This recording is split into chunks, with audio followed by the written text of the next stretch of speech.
করতে পারবে বলে আমরা আশা ব্যক্ত করছি।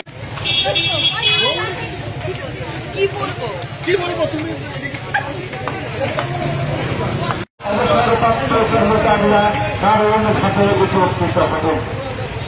এই মহার্ঘ ভাতা প্রদান করে ডবল ইঞ্জিনের রাষ্ট্রবাদী বিজেপি চাইতে প্রথমেই সাংবাদিক বন্ধুদের আজকে স্বাগত। আপনারা জানেন গতকাল রাজ্যের মুখ্যমন্ত্রী প্রিয় ডক্টর মানিক সাহাজি আমাদেরকে 5% ডিএ ঘোষণা করেছেন, যেটা দীর্ঘদিন ধরেই রাজ্যের কর্মচারী শিক্ষকদের একটা দাবি ছিল যে বর্তমান অর্থনৈতিক অবস্থার মধ্যে আমরা চলতে গিয়ে ডিএ একটা স্বাভাবিক প্রক্রিয়া, যেটা বাজার দরের সঙ্গে সঙ্গেই দিতে হয়।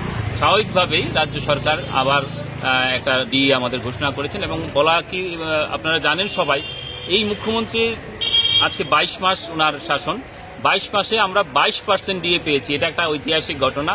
এর আগে কোনো মুখ্যমন্ত্রী এত % ডিএ ওনার রাজত্বকালে হয়নি। আজকে 22 মাসে কিন্তু উনি 22% ডিএ আমাদের মধ্যে দিয়েছেন। তার জন্য আজকে ধন্যবাদ জানানোর জন্য আজকে আমরা এখানে অভিনন্দন ধন্যবাদ র্যালির আয়োজন করেছি এবং আমরা ছোট্ট সমাবেশ করেছি।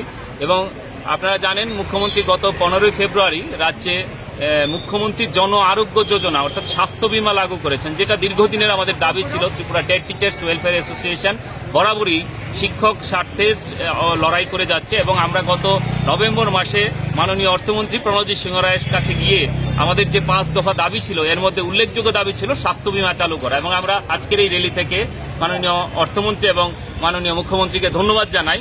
উনি আজকে আমাদের কথা শুনে আমাদের দাবির সম্মতি জানিয়ে স্বাস্থ্য বীমাও চালু করেছেন। আপনারা জানেন অর্থনৈতিক অবস্থার মধ্যে আমরা যখন হসপিটালগুলিতে যাই তখন দেখা যায় হসপিটালে যেই অবস্থা, মানে বিভিন্ন খরচা, আজকে চিকিৎসা খরচা এতটাই বেড়ে গেছে, তা আমরা 500 টাকা যে আমরা মেডিকেল অ্যালাউন্স পাই সেটা দিয়ে অনেক সময় আমরা হয়ে ওঠে না আমাদের চিকিৎসা। তাই আজকে স্বাস্থ্য বীমা চালু করার জন্য আমাদের অনেক উপকার হয়েছে। আমরা এই দুটো ইস্যুতেই প্রধানত আজকের এই র্যালি আয়োজন করেছি এবং আমরা আশা করি আগামী দিনে আমাদের অন্যান্য যে সমস্যা এখনো রয়ে গেছে, সমস্যা কর্মচারী সংগঠন থাকবে, তার সমস্যা থাকবে, রাজ্যেরও সমস্যা থাকবে এবং রাজ্যের দায়ী সরকারও থাকবে এবং সরকারও সেই সমস্যা সমাধান করবেন। আমাদের যে দাবি ছিল প্রথম দিন থেকে নিয়মিত বেতনক্রম প্রদান, নিশ্চয়ই আপনারা জানেন এবং এটা রাজ্যের প্রিয় মুখ্যমন্ত্রী ওনার গোচরে আছে এবং উনি বলেছেন যে আমরা কিছুদিনের মধ্যেই চেষ্টা করছি এটাকে কমিয়ে আনা যায় কিনা বা একবারেই শেষ করে দেওয়া যায় কিনা এই 5 বছরের বন্ধা প্রথাকে, যেটা বামফ্রন্ট সরকার তৈরি করেছিল 16 সালে।